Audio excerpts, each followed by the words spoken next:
Very good morning student. आज हम पढ़ रहे हैं क्लास 10 महाराष्ट्र बुक का लीनियर इक्वेशन का पार्ट 2। पार्ट 1 में हमने क्या पढ़ा था? पार्ट 1 में हमने कुछ मेथड्स बताए थे, उसका इंट्रोडक्शन किया था, लीनियर इक्वेशन क्या होता है, क्या वीडियो में जाकर देख लेना। बाद में हमने बताया था लास्ट टाइम कि अगर लीनियर इक्वेशन को अगर सॉल्व करना है, जब दो लीनियर इक्वेशन हम मिलाते हैं तब साइमल्टेनियस इक्वेशन बनता है, और अगर उसको सॉल्व करना है तो हमारे पास कुछ मेथड्स है। आज के टॉपिक में हम सब एलिमिनेशन और सब्स्टिट्यूशन मेथड कवर करने वाले हैं, जो हर बार हम यूज करते हैं। ठीक है, इसको चलो किस तरह से यूज करते हैं ये पढ़ेंगे बहुत ही इजी वे में। तो आप लास्ट तक वीडियो देखिए और आपकी क्लास 10 की बेसिक कंसेप्ट क्लियर कीजिए। तो चलो शुरुआत करते हैं। सबसे पहले एलिमिनेशन मेथड मतलब क्या होता है, तो मैंने यहाँ हिंदी में लिख कर रखा है। एलिमिनेशन मतलब रिमूव करना, हटाना, एलिमिनेट करना। जैसे आपके स्कूल में से कभी कोई बच्चा शरारती होता है, उसको एलिमिनेट किया जाता है, टर्मिनेट किया जाता है, तभी एलिमिनेशन मेथड। अभी एलिमिनेशन करने के लिए हमारे पास कुछ टर्म्स एंड कंडीशन जरूरी है। तो सबसे पहले एलिमिनेशन के लिए मेरे पास सेम टर्म्स होना जरूरी है। क्या चाहिए?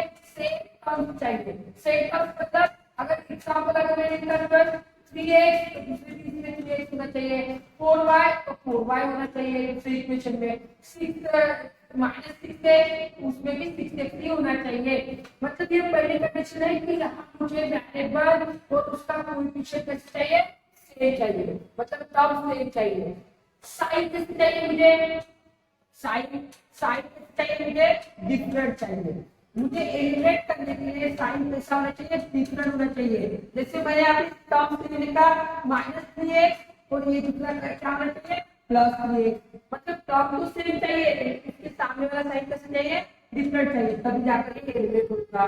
जैसे 4y कट करना है +4y -4y, मतलब उसका साइन कैसे चाहिए? डिफरेंट चाहिए, लेकिन टर्म कैसे चाहिए? सेम चाहिए। आपको समझ में आया? तीसरी कंडीशन यहाँ बनती है कि कब एडिशन करना है और कब सब्ट्रैक्शन करना है। उसमें जब मुझे साइन चेंज करने की जरूरत नहीं होती है, साइन चेंज करने की जरूरत नहीं होती है तो एडिशन करना है। No need to change sign. अगर मुझे साइन चेंज करने की जरूरत नहीं है तब मैं एडिशन करूंगा, और अगर मुझे नीड टू चेंज साइन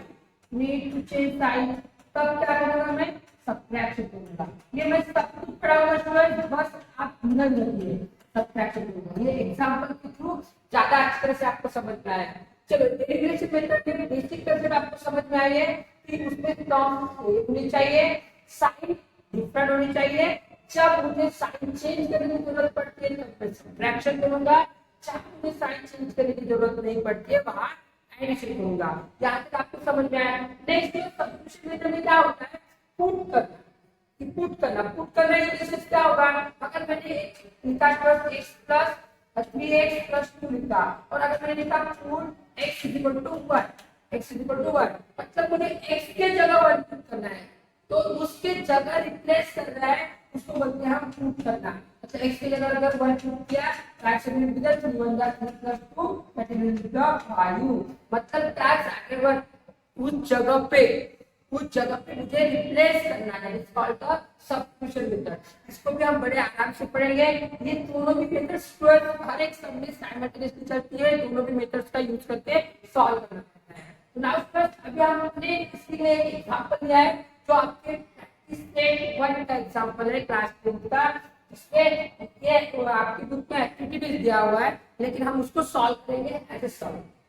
देखो स्टूडेंट, अभी आप पहले step 5x + 3y = 9 equation 1, 2x - 3y = 12 equation number 2।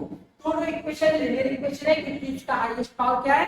1 है। अभी देखो स्टूडेंट, अभी अगर मैं बात करूंगा कि ये देखो पहले इसमें 5x है, यहाँ 2x है, तब से मैं क्या नहीं है। यहाँ की बात करूंगा तो देखो स्टूडेंट, यहाँ पर भी 3y है, यहाँ पर भी 3y है, मतलब क्या है स्टूडेंट? टर्म्स कैसे है? सेम है। अभी मैं इसको एलिमिनेशन मेथड से सॉल्व कर रहा हूँ। मुझे एलिमिनेशन मेथड में क्या चाहिए? टर्म सेम चाहिए, लेकिन उसके सामने वाला साइन कैसा चाहिए? डिफरेंट चाहिए। देखो 3y के सामने कुछ साइन है, प्लस इस 3y के सामने कुछ साइन है, माइनस। दोनों इक्वेशन में साइन टर्म सेम है, तो मुझे जब साइन चेंज करने की यहाँ बिल्कुल जरूरत नहीं है, और जहाँ साइन चेंज करने की जरूरत नहीं होती है वहाँ क्या करेंगे हम, एडिशन। सो मैं करूँगा स्टूडेंट्स एडिंग इक्वेशन 1 एंड 2। अगर एक और दो को मैंने ऐड किया तो क्या बनेगा आंसर, देखिए 5x plus 3y equals to 9 और 2x minus 3y equals to 12। अगर आपने मेरा बेसिक वीडियो नहीं देखा होगा स्टूडेंट्स, मैथ्स में साइन वाला, वो बिल्कुल देख लेना, इसमें बहुत फायदा होगा। 5x देखो सेम साइड के दोनों के सामने 5x plus 2x 7x minus 3y plus 3y cancel, 9 plus 12 कितना होगा students 21। x is equal to 21 by 7। तो x की वैल्यू क्या बनी स्टूडेंट, x की वैल्यू बनी 7 3 21। नाउ x की वैल्यू निकली है, मुझे y की वैल्यू निकालना है।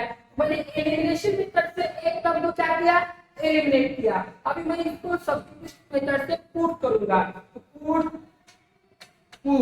x is equal to 3 in equation. आप इसमें से कौन सी भी इक्वेशन में पुट कर सकते हो, मैं इक्वेशन 1 में पुट करता हूं, इक्वेशन 1 लिखा मैंने students 5x plus 3y equals to 9। अभी क्या करूंगा 5x की जगह क्या लिखूंगा मैं 3 plus 3y equals to 9। देखो x की वैल्यू क्या है 3। अब इस पुट वाले में 5 3 जा 15 plus 3y equals to 9। क्या हुआ स्टूडेंट्स प्लस 15 इधर आए तो माइनस 15, सो 9 माइनस 15। आंसर क्या बनना है, देखो आप क्या बनना है 3y 9 में 15 है, डिफरेंट साइड सब्ट्रैक्ट है, क्या होगा स्टूडेंट कितने बच्चे हैं 6। ठीक है, बी का नंबर का साइन माइनस, तो y equal to -6/3, y equal to -2। ये बेसिक रूल्स आपको पता होने चाहिए किस तरह से सॉल्व करते हैं। नाउ फ्रेंड्स हमारे पास x और y की वैल्यू निकली है, x एंड y की वैल्यू निकली है, x की वैल्यू निकली है 3 और y की वैल्यू निकली है -2। So that's all for this class. Thank you and have a nice day.